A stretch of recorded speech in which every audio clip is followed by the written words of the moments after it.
Hi friends, welcome to my channel. இன்றைக்கி நம்ம சேனலில் ஒரு காளான் வச்சு ஒரு ரெசிபி தாங்க செஞ்சுருக்கோம். அதுக்கு வந்து நான் காளான் வந்து 2 பாக்கெட் வாங்கியிருக்கேன்.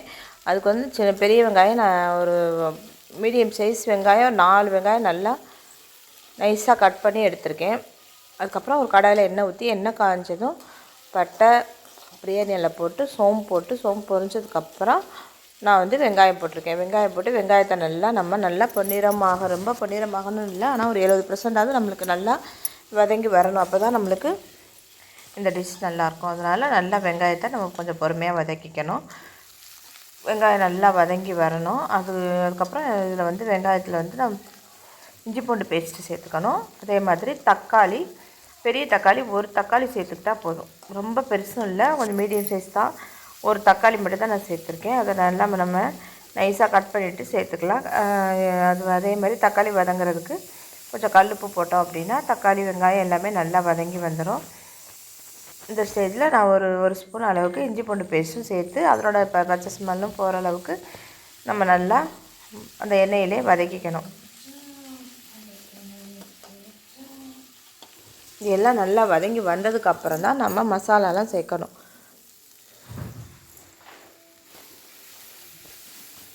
உப்பு போட்டு நல்லா வதங்கிடுச்சு.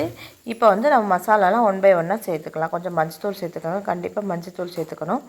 அதுக்கப்புறம் ஒரு ஸ்பூன்லேருந்து ஒரு 1 1/4 ஸ்பூன் அளவுக்கு சாதா மிளகாத்தூள், தனி மிளகாத்தூள் சேர்த்துக்கலாம்.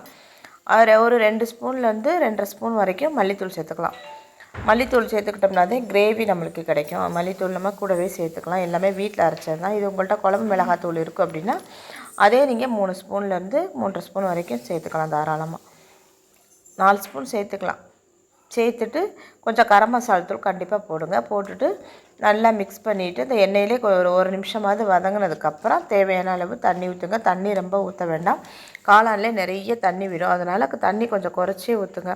இப்போ இந்த தண்ணி எதுக்கு நம்ம ஊற்றிருக்கோம்னா இந்த கிரேவி எல்லாம் ஒன்று சேர்ந்து நம்மளுக்கு நல்லா எண்ணெய் பிரிஞ்சு வர அளவுக்கு நல்லா கிரேவி நல்லா திக்காகி வரட்டும், எல்லாம் ஒன்று சேர்ந்து வரணுங்கிறதுக்காக தான் நான் தண்ணி ஊற்றிருக்கேன்.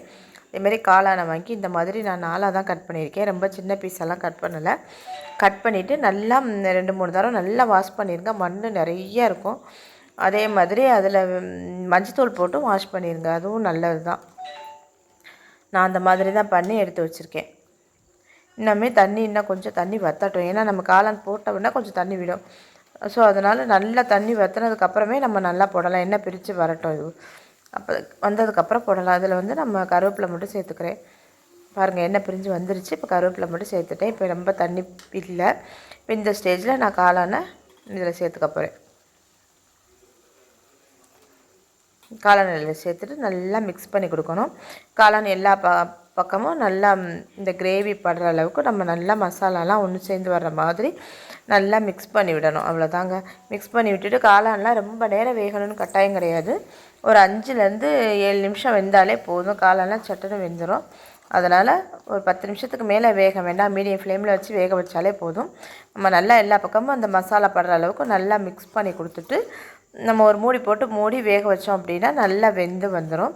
வெந்து கொஞ்சம் தண்ணி விட தான் செய்யும். இதே பதத்தில் இருக்காது, கொஞ்சம் தண்ணி விடும். அதுக்கப்புறமா அந்த தண்ணி வற்றுற அளவுக்கு தான் நம்ம கொஞ்சம் நேரம் வேக வைக்கணும். காளானில் வந்து ரொம்ப நிறைய ப்ரோட்டீன் இருக்குது. இப்போ கந்த சஷ்டியில் எல்லோரும் விரதத்தில் தான் இருப்போம்.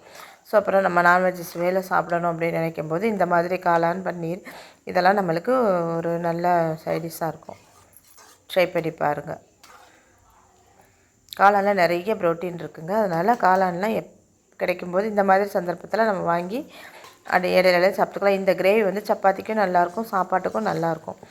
இந்த மாதிரி நல்லா இப்போ தண்ணியெலாம் வற்றி நம்மளுக்கு கொஞ்சம் கிரேவி கன்சிஸ்டன்சிக்கு வந்துருச்சு. அவ்வளோதாங்க. கடைசியில் பெப்பர் தூள் தூவிட்டு மல்லித்தலை இருந்தால் மல்லித்தலை என்கிட்ட இல்லை, நான் தூவிக்கலை.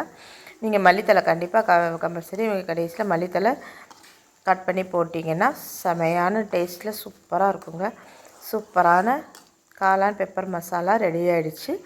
இது வந்து சாம்பார் சாதம், தயிர் சாதம், ரச சாதம், சப்பாத்திக்கு, இட்லி தோசைக்கு கூட நல்லாயிருக்குங்க. இந்த மாதிரி ட்ரை பண்ணி நம்மளை எடுக்கிற இதில் தான் இருக்குது. இதே மெத்தடில் ட்ரை பண்ணுங்கள். தேங்க்யூ.